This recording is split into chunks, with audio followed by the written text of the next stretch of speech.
on peut ressentir ce qu'on appelle en psycho une dissonance cognitive.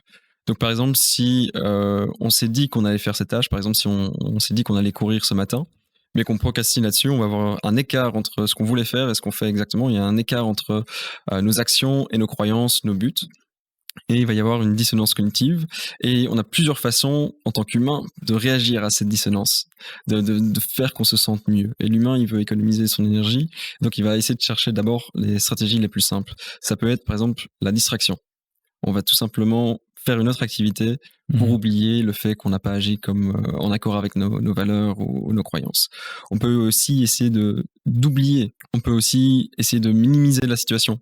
Minimiser, on peut relativiser aussi, dire que j'ai procrastiné aujourd'hui, mais c'est pas grave, il y a encore 3 semaines avant la deadline, et hop, tout à coup on se sent mieux, il y a moins de dissonance.